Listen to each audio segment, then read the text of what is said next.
Hello बच्चों, welcome back. कैसे हो आप सब? मैं रीना निरांदल। और कल मैंने जो वीडियो आप लोगों को भेजी थी उसमें मैंने पार्ट 17 को समझाया है, उसकी रीडिंग कराई है और उसके बारे में जो जो जानकारियाँ थी वो सारी मैंने दी हैं।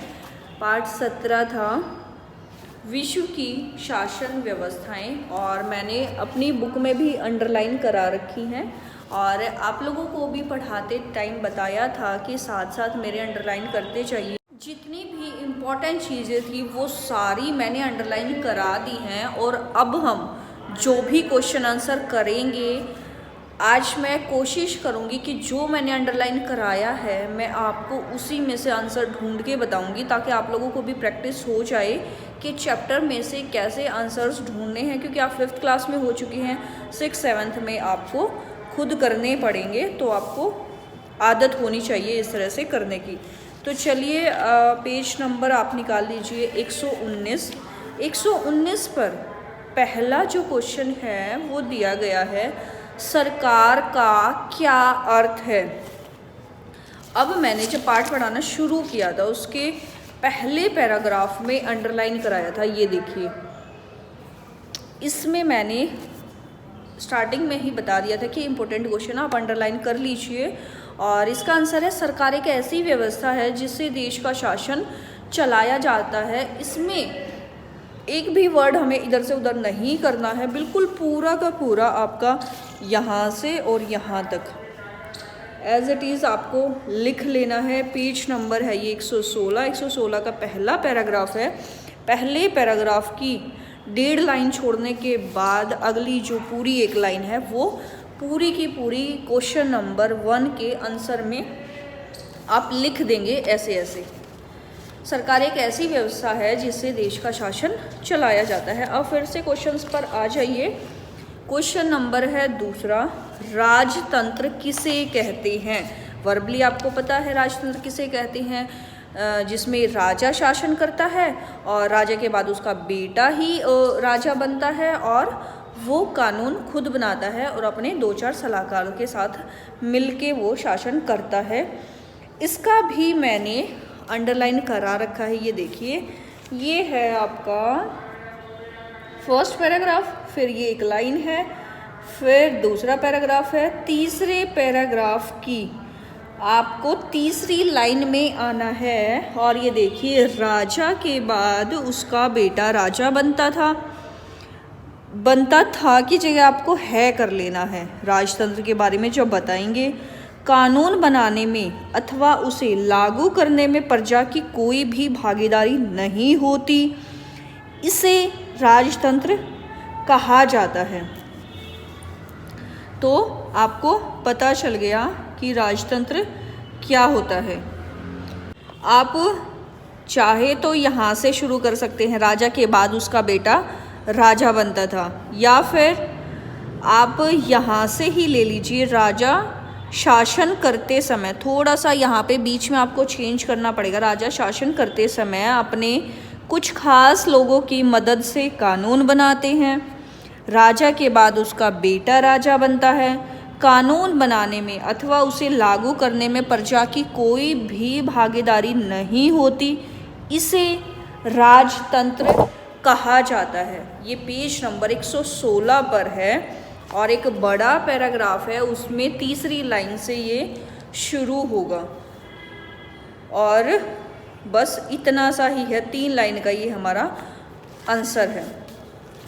अब हम चलेंगे प्रश्न नंबर 3 पर। सरकार के विभिन्न अंगों के नाम लिखिए। मैंने आपको बताया था और ये भी मैंने अंडरलाइन भी साथ साथ कराया है। अगर आपने मेरी जो इस चैप्टर की रीडिंग वाली वीडियो ध्यान से देखी होगी, आपको ये सारे क्वेश्चंस अभी आ रहे होंगे। अगर नहीं देखी है वो वीडियो तो अभी फिर से खोल के ध्यान से उसको सुन लीजिए। हम खुद रीड करते हैं, उससे ज़्यादा समझ में हमें सुनने से और देखने से आता है। तो जो मैं रीडिंग वाली वीडियोस डालती हूँ उनको आप बार बार रिपीट करके देखेंगे तो आपको सारी बातें खुद ही याद हो जाएंगी, क्योंकि जब मैम बोलती हैं वो बातें डायरेक्ट आपके माइंड पर इफ़ेक्ट करेंगी। क्योंकि जब हम खुद पढ़ते हैं ना तो हमारा ध्यान इधर उधर भटक भी जाता है, लेकिन जब हम किसी चीज़ को देख भी रहे हैं, सुन भी रहे हैं, तो वो चीज़ हमें जल्दी और ज़्यादा टाइम के लिए याद होती है। तो अब हमसे पूछे गई हैं सरकार के विभिन्न अंगों के नाम। तो ये पेज नंबर 117 पर मैंने अंडरलाइन करा दिया गया था। ये देखिए, सरकार के 3 अंग होते हैं। आपको ये लिखना है तो लिख सकते हैं, नहीं तो सिर्फ टू द पॉइंट आंसर कीजिए जितना हमसे पूछा गया है। व्यवस्थापिका, इसका मीनिंग लिख दीजिए साथ साथ, जो कानून बनाती है। फिर है अगला कार्यपालिका, जिसके द्वारा कानूनों को लागू किया जाता है। और तीसरी है न्यायपालिका, जो न्याय देने का काम करती है। बस इतना सा ये आंसर है, पेज नंबर 117 पर है ये, और लगभग ये तीसरा पैराग्राफ है, नीचे से दूसरा पैराग्राफ है। अब है क्वेश्चन नंबर 4, भारत का संविधान कब लागू हुआ? ये आखिरी पैराग्राफ में ही हमने पढ़ा था। सबसे ऊपर है पेज नंबर 118 पे मैंने अंडरलाइन कराया था, हमारे देश का संविधान 26 जनवरी 1950 को लागू हुआ। सिर्फ एक ही लाइन में ये उत्तर हमारा ख़त्म हो जाएगा। हमारे देश का संविधान 26 जनवरी 1950 को लागू हुआ। सिर्फ हमसे यही पूछा गया कि भारत का संविधान लागू कब हुआ। 5वां प्रश्न है, किन्हीं 3 लोकतांत्रिक शासन व्यवस्था वाले देशों के नाम लिखिए। यानी कि उन देशों के नाम बताने हैं जिनमें लोकतंत्र है। एक तो हमारा भारत ही है, जापान का नाम आया था, और बीच में और भी बहुत सारे देशों के नाम आए थे। मैंने आपको बताया भी था कि ये आपसे पूछे जा सकते हैं, और अंडरलाइन भी मैंने कराए थे, तो मैं आपको बता देती हूँ। पेज नंबर 117 पर है, पहले पैराग्राफ में है 6ठी लाइन। ये देखिए, पहले पैराग्राफ की है 6ठी लाइन, भारत, संयुक्त राज्य अमेरिका, फ्रांस, दक्षिणी कोरिया, ऑस्ट्रेलिया, ब्राज़ील, जर्मनी और जापान। ये इतने सारे लिखे हुए हैं। किन्हीं भी 3 देशों के नाम आपने उत्तर में लिख देने हैं। प्रश्न हमारे पूरे हो गए हैं ख़त्म। अब हम प्रश्न नंबर 2 जो कि रिक्त स्थान है उन पर आते हैं। क भाग, डैश देश में राजतंत्र है। राजतंत्र कहाँ है? 2-3 देशों के नाम आपको बताए थे। वैसे तो मैं डायरेक्ट नाम बता सकती हूँ, लेकिन आज मैं एक एक चीज़ आपको पाठ में ढूंढ के ही दिखाऊंगी, ताकि आपको यकीन हो कि सारे प्रश्न उत्तर पाठ से ही पूछे जाते हैं। पाठ को पढ़ना, सुनना, समझना उसको कितना ज़्यादा ज़रूरी होता है। क्या पूछा गया था? कौन से देश में राजतंत्र है? अब राजतंत्र की बात हुई थी, वहाँ पे हम ढूंढेंगे और वहीं पर देशों के नाम दिए गए हैं। ये देखिए, पहला जो पेज था पाठ का, वहीं पर यहाँ पे नीचे इसके बारे में दिया गया था, जहाँ पे राजतंत्र की हमने परिभाषा देखी थी। उसी की आखिरी लाइन में ब्रुनेई, कतर, सऊदी अरब, ये 3 देशों के नाम हैं, ब्रुनेई, कतर, सऊदी अरब। तो इन तीनों में से किसी एक का नाम आपने खाली स्थान में लिख सकता है। कतर लिख सकते हैं, सऊदी अरब लिख सकते हैं, कोई भी जो आपको लिखने में आसान लगे। दूसरा, भारत में डैश शासन व्यवस्था है। ये तो पाठ में कई जगह लिखा हुआ है कि भारत में लोकतंत्र शासन व्यवस्था है। लोकतंत्र है ना यहाँ पे, तो इस खाली स्थान में आएगा लोकतंत्र। कानून की पुस्तक को डैश कहा जाता है। कानून की पुस्तक को कहा जाता है संविधान। कानून की पुस्तक को संविधान कहा जाता है। संविधान सभा के अध्यक्ष डैश थे, डॉक्टर राजेंद्र प्रसाद। संविधान सभा के अध्यक्ष थे डॉक्टर राजेंद्र प्रसाद। 5वां खाली स्थान है, डैश को भारतीय संविधान का जनक कहा जाता है। डॉक्टर भीमराव अंबेडकर को संविधान सभा का जनक कहा जाता है। ये हमने आखिरी ही लाइन में पढ़ा था। अब इसके आगे हैं मिलान कीजिए। प्रश्न नंबर 3 है मिलान कीजिए। एक तरफ देश का नाम लिखा हुआ है, दूसरी साइड उसकी शासन व्यवस्था लिखी गई है, तो हमें मिलाना है कि कौन से देश की शासन व्यवस्था कैसी है। म्यांमार जो हमने पाठ पढ़ा था उसी में दिया गया था कि ऐसे करके दिया गया था कि आपके पड़ोसी देश में ये शासन व्यवस्था है।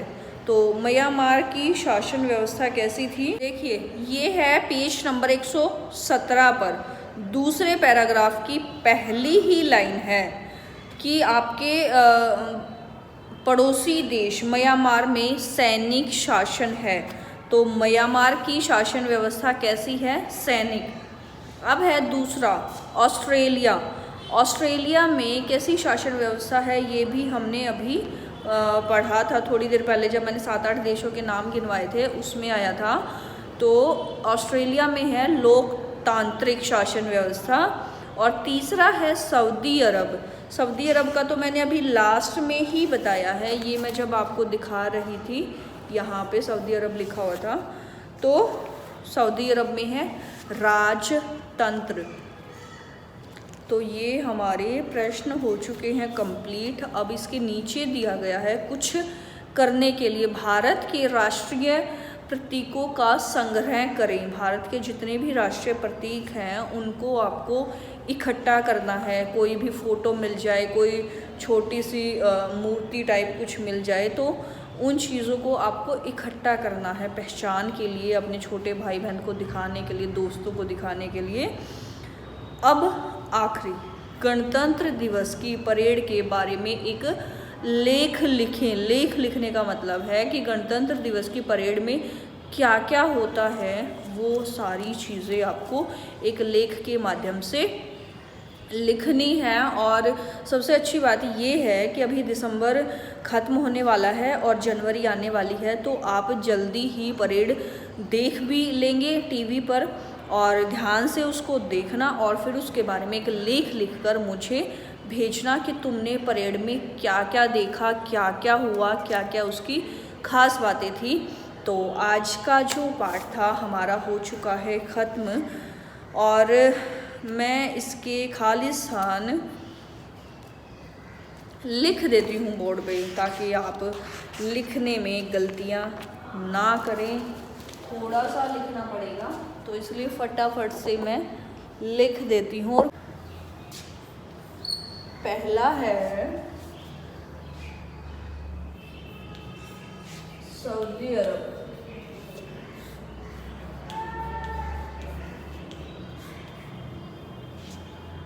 दूसरा है लोकतंत्र,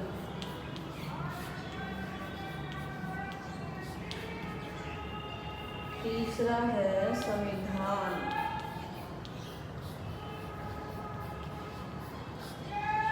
चौथा है डॉक्टर राजेंद्र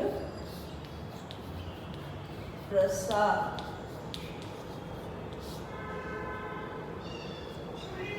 पांचवा है डॉक्टर भीमराव अंबेडकर,